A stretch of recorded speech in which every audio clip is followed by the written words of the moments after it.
Welcome to r/Bestof Redditor Updates, where OP finds out that his wife secretly hates their son. Our next Reddit post is from r/Relationship Advice. I'm a 36-year-old man, and I'm thinking that I should leave my wife, who's 36, because she openly resents our son, who's 7. Neither of us were sure about having kids. We were married for 5 years before finding out that she was pregnant. We were both nervous as hell, but in the end, she wanted to try having the baby, and I agreed. It was hard at first. Parenthood is in general, but I love my son. He's wonderful, smart, energetic, and warms my heart. My wife, for the most part, was great with him. Occasionally, we would both get burned out and find some time to have date nights or individual free time. Over a year ago, before lockdown, my wife started becoming very irritated over anything that our son would do. If he accidentally spilled a little apple juice on the counter, she would yell at him as if he had just destroyed a family heirloom. It was something that happened every now and then, but we'd talk about it and she would apologize to him. The pandemic was really rough. We both kept our jobs. We were working from home and our son wasn't in school. At first, I thought her frustration came from being cooped up at home and not being able to go out. But my son's been going to school again for months now, and we're all back to going out, and things haven't improved. I finally had a sit-down talk with my wife because no matter what mood she's in, she could be happy and smiling, but when my son comes in, her mood shifts. And I notice it more now. My wife told me that for the longest time, she resented having our son. She said that motherhood isn't what she thought that it was going to be, and she missed it only being the two of us. She didn't expect her life to be this way with a child, and she regrets having him at all. It was a hard conversation to have, but one that we really needed to. I've talked to her about getting therapy, individual, couple, or both, whatever it takes, but she refused and said that she doesn't need any help. We've tried going on more date nights, being a couple if she feels like we're not getting enough of that. I've had her spend some more one-on-one time with him, which she doesn't want to do. But it doesn't matter. As soon as we get home and she's in our son's presence, she's more serious. I asked her once if she loves him, and she says that she does, she just doesn't like him. That was painful. So the thing that's pushing me to want to leave is that my son is starting to pick up on this. No 7-year-old kid should be asking why his mom is always mad at him. I love my wife, but I'm scared of him growing up with someone who doesn't like him. Is this really it? Is the next best thing to leave? Or is there anything I can do to get her to understand that I can't have our son living like this? Then, about 1 week later, OP posted an update. Well, it's been a hard few days, but it happened. I didn't want it to happen, but it needed to. I took my son out of here. I tried talking with my wife about this a couple of days after posting this, but got nowhere. Even if therapy wasn't going to be the miracle that makes her want to mother our son, I told her that it wouldn't hurt to have somewhere to talk about her feelings, to get to the core of why she feels this way, and if maybe there's a way to work on this so that it wouldn't have a deep impact on how she is with him. She refused. I asked her if she ever thinks that it will get better.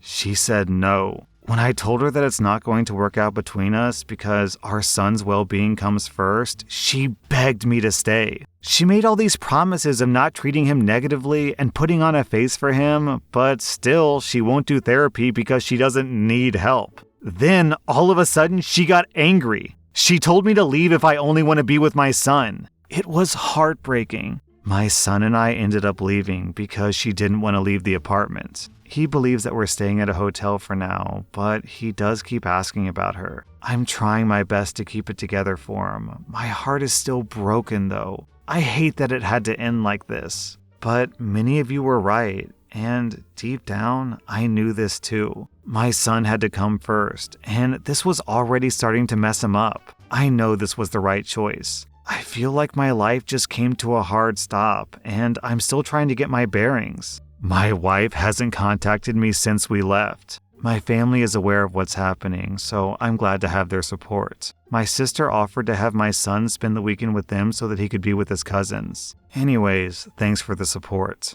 Yeah, I don't really understand why people will have a kid and then not love them. Like, what's the point, man? And I definitely think OP made the right call. For this woman to emotionally abuse her child and then beg OP to stay, it's like, are you nuts? Why would I stay with someone who's treating my kid like this? Our next Reddit post comes from rSlash advice. My coworker recently lost his car. I don't know the details, probably broke down or something. Also, last weekend, he had to cancel his own wedding because his son died. He's in a really awful spot. I don't think this guy is one of those types who makes other people feel sorry in order to take advantage of them. Anyways, for the past several months, I've been kind of looking around for new cars, waiting for a deal, but not really needing one ASAP. When I heard that my coworker was Ubering to and from work every day, I was like, oh my god, I'll just go ahead and pull the trigger on a new car and give him my old car. I've decided that I'm going to do it, but I have no idea how to do it. I want to preserve his dignity, so I'm not going to make a big show of it. In fact, I really don't like the fact that our coworkers will figure it out once they see him driving my car. I don't feel like I'm doing it for self-aggrandizement. Everything just happened to line up to where I can really help this guy. I would have just donated it anyways, because I wouldn't have got much for it in a trade, and I don't want the hassle of selling it. So, how should I approach this? What's the most graceful way that I can give this to him, and refuse payment if he offers, and not let it be weird? I mean, I know that I can only control my side of things, but if there are some things that I can say or do that would make it easier, I'd appreciate some insight. In my mind, I was thinking, what if I invited him into an empty office and just being like, look dude, I want you to have this. But then what? What if I offend him? What if he refuses to take it and continues to Uber into work? What if he gets weird afterwards? My boyfriend said that I should offer to sell it to him for a super low price so it doesn't feel like charity, but I feel kinda tacky being like, hey, I know that your life is kind of in ruins right now, but if you give me $500, I'll give you my car. Nah, that's not gonna work for me. I just want to help my colleague. He's kind, warm, and hardworking, and he's dealing with a bunch of shit right now. A big, steaming shit pile. So how do I even remotely handle this? Then OP posted an update. So I showed up to work right as my coworker was walking across the parking lot to leave for the week. I ran up to him and I was like, hey, how you holding up? He sighed heavily and said, I'm getting through it because I must get through it. I asked, have you come to a solution for your car problem?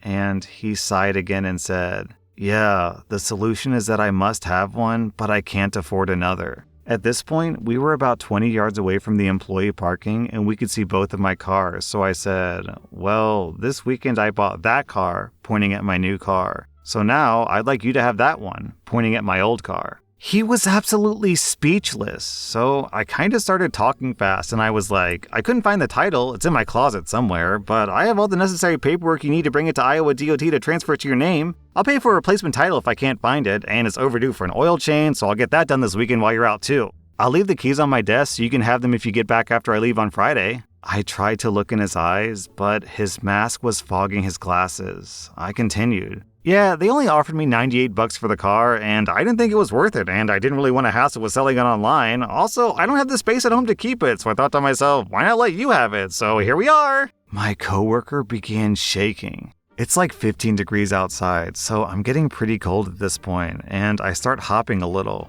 So, would you take my car, please? I asked, by way of concluding the offer and requesting some kind of feedback. Immediately, he grabbed me around the shoulders and pulled me in for a long, strong hug. He started openly weeping into my hair. He's saying something to me, but my scarf is muffling his words. But I let him hang on until he decides to pull back. Finally, he removed his glasses, looked me in the eyes and said, "You've changed my life with this gift. I can't describe what you've given me." So of course, I started crying and we hugged again. Then he said that I must be freezing and I have to go into the office immediately, so I did. He sat out in the company truck for a while before finally leaving for the week, and I feel content that he didn't insist on haggling over money. Perhaps if he decides later to bring it up, I'll entertain what he has to say, but for now, I'm pretty satisfied with how this turned out. Now, I just have to find that damn title.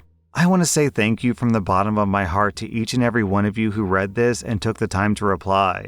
As it turns out, I was totally overthinking how this was going to go. OP, this is a really sweet story, and you talking really fast because you were nervous and didn't know what to say was super cute. Down in the comments, we have a similar story from Tender Lightning. Several years ago, I was working cleaning houses, and I was seriously, legitimately scraping by. I was driving an old beater truck that was always breaking down. One of my house cleaning clients that I'd been working for a year or so gave me a brand new Kia. They were independently wealthy. They had family money and they didn't need to work, and they just did it so casually and gracefully. It was one of the wildest things that's ever happened to me, and it legitimately changed my life. I had never in my life had a reliable vehicle. It changed everything, and I love that car so much. There are some amazing, generous people out there. Our next Reddit post comes from rSlash off my chest. My stepdaughter will be getting married on August 3rd. The wedding planning has consumed most of her and her mother's life for the past 6 months. I say her mother because we aren't married, though we've lived together for 10 years. My stepdaughter graduated last December from university. I paid for her to go to college, and even though it was a state school, it still ran $40,000.